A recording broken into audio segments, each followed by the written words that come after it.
Yo, what up, guys? It's your boy Pumpkin Picks back with another video, and let's get right to it.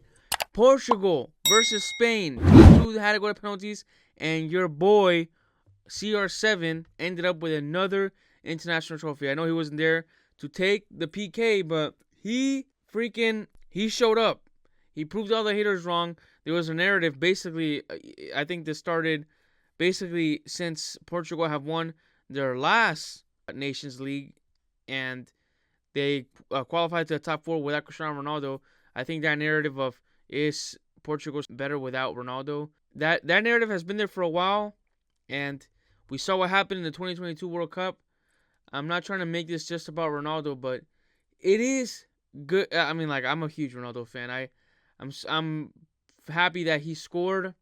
I'm happy that he got at least another international trophy, and they beat Spain. The team, honestly, I think Spain coming into the next World Cup, they are my favorites. They're my favorites because you have Lamine Yamal, who can only get better. You have Pedri, who's starting to, I think, peak, and he's starting to hit his prime. You have all these other young players, Dean Hudson, and then who else is the other center back?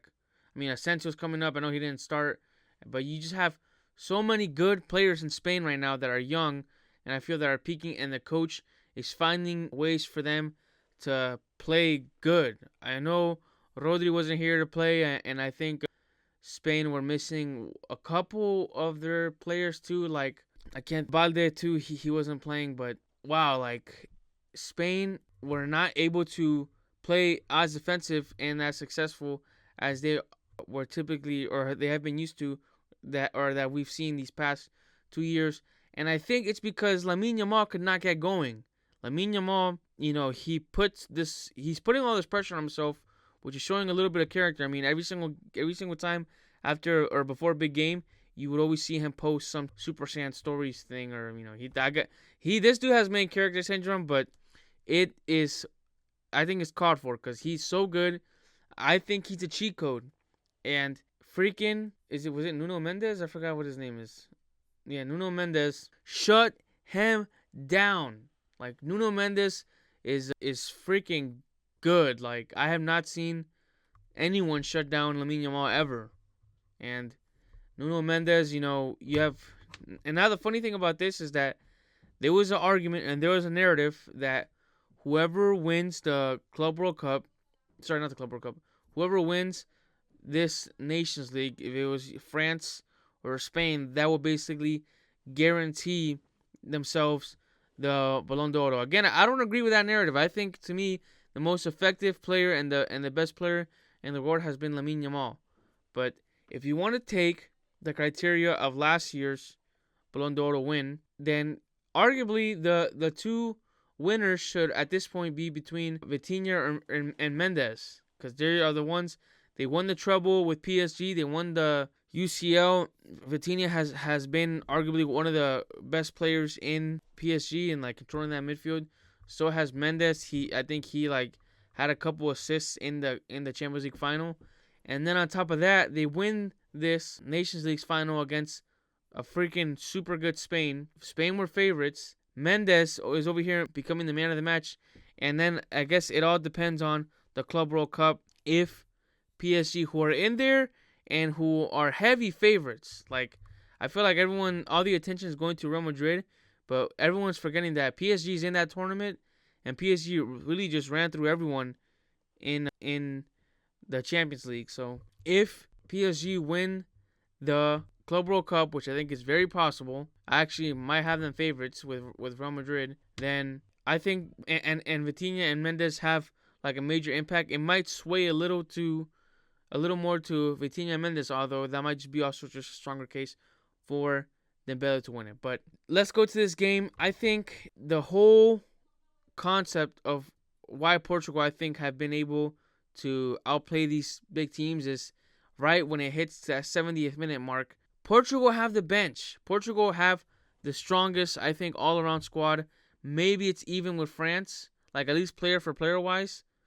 Portugal has a super strong, like, squad depth. And on top of that, like, I think another very important thing that happened, although this kind of, like, ultimately he didn't score and he wasn't part of the BK. But Rafael Leao showed up, and I just think like, dang, imagine if Rafael Leao can manage to play very well while Ronaldo's on the pitch. Like, I think Rafael Leao could be so good for Ronaldo, especially with his crosses and the way he just like drives inside and just passes it at the last minute. Like, for whatever reason, that Rafael Leao and Ronaldo's or a partnership don't really work out. They don't. Both don't run. Ronaldo's 40, so he has an excuse. But Rafael Leao, like, it just seems like he's just such an inconsistent player, and it's a little dangerous sometimes to have him as a starter for these big matches. But Portugal have the freaking bench. It's insane. I mean, I think honestly they should take out Bernardo Silva from the starting lineup. If that was my opinion, you keep Vitinha and Neves with Nuno Mendes partnership, the PSG partnership, and then you keep Bruno Fernandes there. In my opinion, Bruno Fernandes is a much more important player for Portugal than Bernardo Silva because this dude Bernardo Silva has never done anything for Portugal. Anything. Like, I've never seen him. I don't even think I've ever seen him score. Like, I can't recall really.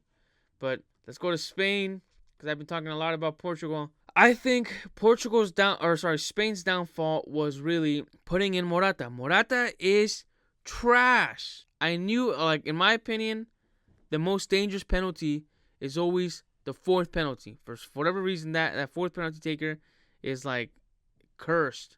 And once I saw that Portugal made their penalty and I saw Morata coming up, I said, okay, this game, or at least this penalty, it's like guaranteed miss.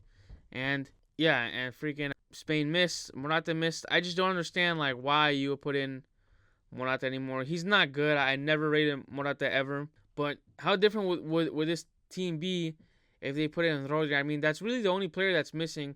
Balde, I think Balde actually doesn't start over Cucurella, which is pretty surprising because I think Balde is one of the best left backs in the world. And also Mingueza. I don't know why he's here. Oh, Carvajal typically takes his spot, and Carvajal's injured, but he's probably not gonna come back to his best ever. Really, I mean, he's pretty old. But yeah, Spain. It's funny because every single time I see their player, like I see player for player, they don't have the biggest names. They have really good players like Pedri. Dean Hudson is coming up. Obviously, Lamine Yamal, Fabian Ruiz, but and if Rodri was here, that this squad would look a lot better. But I think it's more of what the coach does to make this team play well together. And like when it's time to go for them to go to their bench kind of failed them because again, you bring in Morata, the other team brings in Rafael Leao and Gonzalo Ramos. I think whatever the guy from PSG. I'm bad with names. So like yeah, Spain. They just don't have the squad depth. I think they have probably the strongest starting 11 and the best style of play that can their style of play is enough to win the World Cup in my opinion. But I think their squad depth lacks, and that's where Portugal have basically won this Nations League with. Is Portugal favorite for the World Cup? I think they're honestly battling a race against time because is Ronaldo going to be just as good next year? Like 1 year now, it's like your father time kind of goes like that.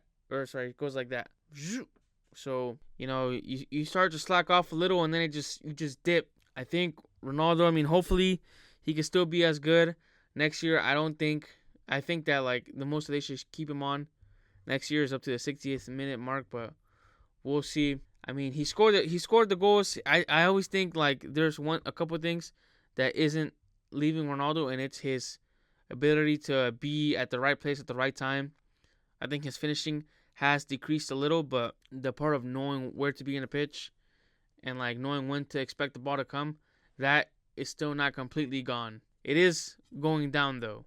So that's the question. Hopefully, I want Portugal to win the World Cup. I would love for both Messi and Ronaldo to have finished their career with a World Cup and like what it would mean to Portugal. I'm not Portuguese, obviously, but what it would mean and what it would define Ronaldo's career as, like, this dude, when he came into Portugal, I think Portugal have only qualified to 4 World Cups up until 2004, up until 2006, and then after that they have qualified to every single World Cup.